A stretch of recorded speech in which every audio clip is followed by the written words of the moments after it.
Hey, it's Ryan Speltz, and welcome back to the Reconnect Podcast. Today, I've got Angela Duncan with Empower Her Money, and her purpose that she led with when she signed up to be on the podcast is to help female entrepreneurs create generational wealth.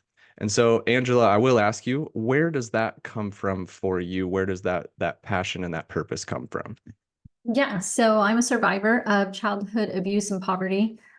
Moved around more times than I can count. And so for me, I always had a fascination with numbers and with money, and I really became a student to learn about money.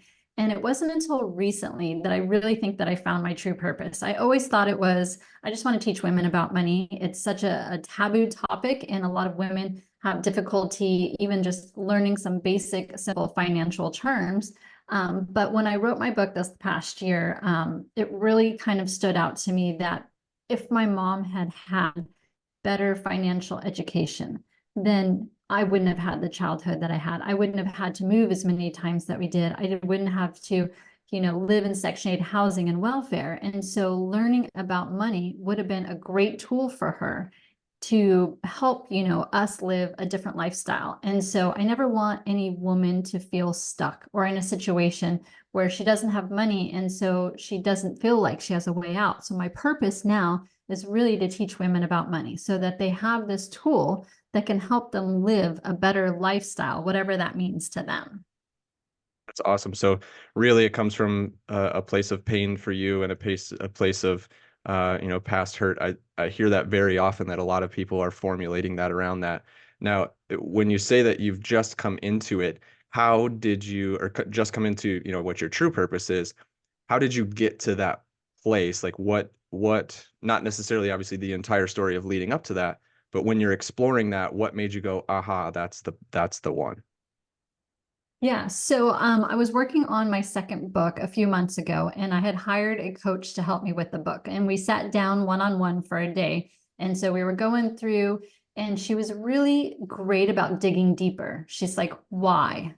Why this? Why that? And we talk about, like the 7 levels of going deep, right? When you're having questions like that and doing an interview. And I never really expected that from someone who's helping me to write a book. But really, if you want to make a book and you want to create a platform for people to kind of change their lives, if that's truly your intent, you need to know who your audience is. So in order to figure out who your audience is, you need to know why you are doing this. And sometimes we can come up with excuses, like financial freedom or to get out of debt. But there's usually an emotion tied to that. There's something much deeper. And until you really question yourself and figure out what that why is, then how are you going to be able to help other people? So when we were doing this exercise, she kept asking why and why and why. And so we went through that exercise, and I was like, you know what? It's because of my childhood. It was because of the way that my mom chose to have our environment. And maybe if she had made a different choice, maybe if someone would have reached her and given her that financial education, then the pain that I endured as a child may not have happened. And while I can't change that, it does make me very empathetic to other people going through similar situations. But now I want to reach those people. I want to help change their lives so that you can break that poverty cycle and break that abuse cycle and just change their life and then generations in front of them. And what an incredible feeling to be able to help someone through that now that I understand. And so just going much deeper in your questions and challenging yourself, not just to take a surface level explanation, but to go deeper than that and figure out where's that true emotion tied to. Yeah, I think, and I don't know how many parents that you come across, but I'm sure there's quite a few, empowering women. Uh, when they're getting down to what their purpose is, their instant response is, "My children are my purpose." And, that's a hard one for us as coaches to kind of push through that. Like, okay, there's something deeper there. It's not just the kids, there's more. And I think, the way that you went that about that, we love the 7 layers at Reconnect. It's the 7 steps. It's so freeing when you recognize that there's something deeper there to work through. Um, how do you in your business, how does it show up, like where people are coming out the other side, and how are you changing them, or how do you transform those people? How are you helping them to do that? Yeah, so a couple different ways. I teach about money, so I want to make this information as easily accessible as possible. So Empower Her Money is a podcast, and podcasting, as you know, is free on many platforms. You can go to Spotify for free, you can go to YouTube for free. So how can I create incredibly simple, basic information for women to learn about money in a way in which they can receive it, either audio or video, but they don't have to spend money for it. So it's kind of like you're getting rid of that excuse. Oh, I don't have money. I can't learn. I can't go to a webinar or pay for classes or a mentor. Well, I'm challenging you because now I'm giving it to you for free. And all it takes for you to take action. If you truly want to make change in your life, it's up to you. You have to take action in order to do that. So a lot of my information comes across on podcasting. I do speaking events as well. And I love to do activities during speaking events because then you're engaging the audience and you're giving them action items to leave with that day. So it's just a matter of kind of picking a different platforms in order to deliver a message and really to be in my purpose, which is hoping to, change lives of women that are all around me. Yeah, that's awesome. An awesome way to go about it as well. Obviously, podcasting it currently is a way for us to get a message out there that's just like this, where it's free to take in and free to listen to and able to be able to access the information, and what you do with the information on the other side is very much up to you. Um, so I want to ask you personally, what profoundly inspires you as a person outside of what you do for a living? Like what inspires you profoundly?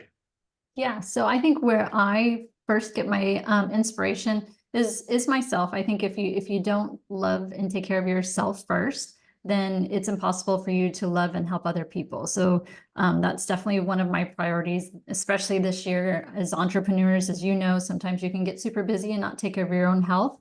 Your health and well-being and your mindset comes first. And also, I'm a Christian. So I spend a lot of time, reading the Bible, going to church, and it really just helps me keep myself centered and understand why I'm still doing what I'm doing. Like, yes, I have a plan in front of me, but hopefully, God's right by my side, and He's the one who's giving me the information or the pathway to deliver. It does fall upon me. I still have to take action. I still learn constantly about podcasting, about money. I listen to, that's about it, it's podcasts to get more information so that I can share it in a simple way to my audience.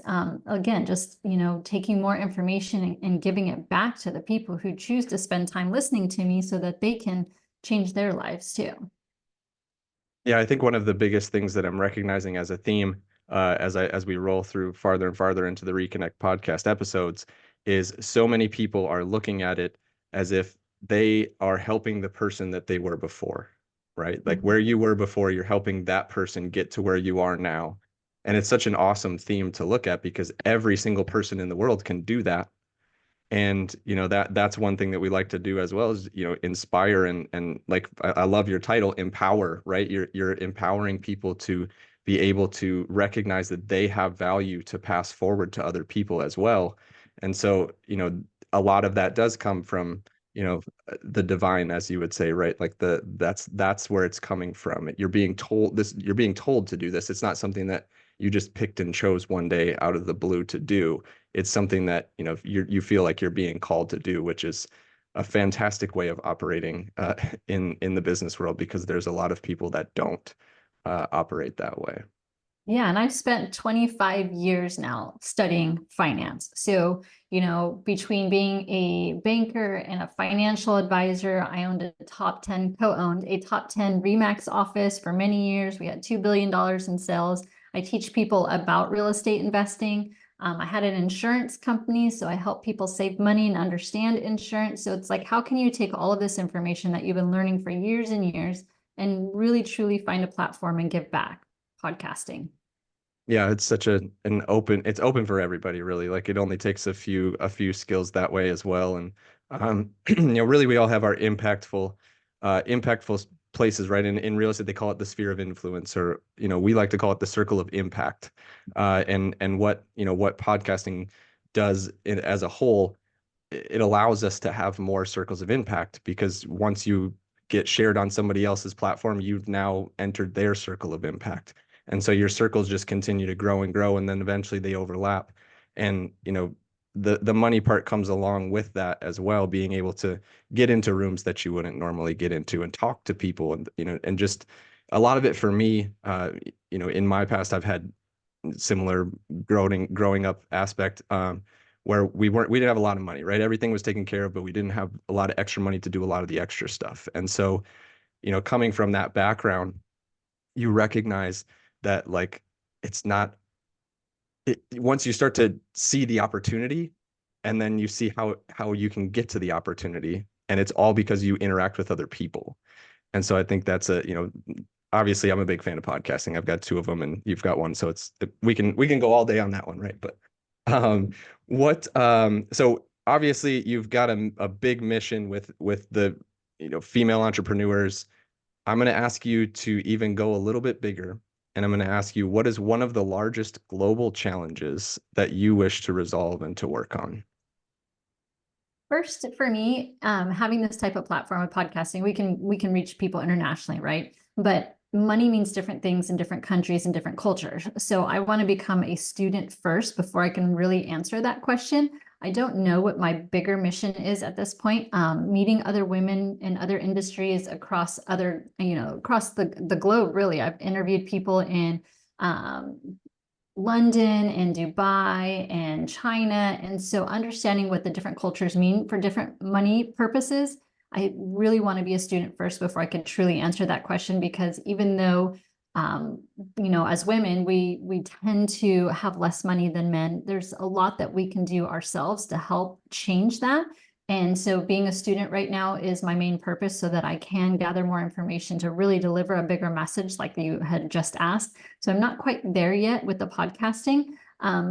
And a lot of it comes upon women as well. We talk about, yes, we might make less than our male counterparts. Well, it's because oftentimes we don't ask for that.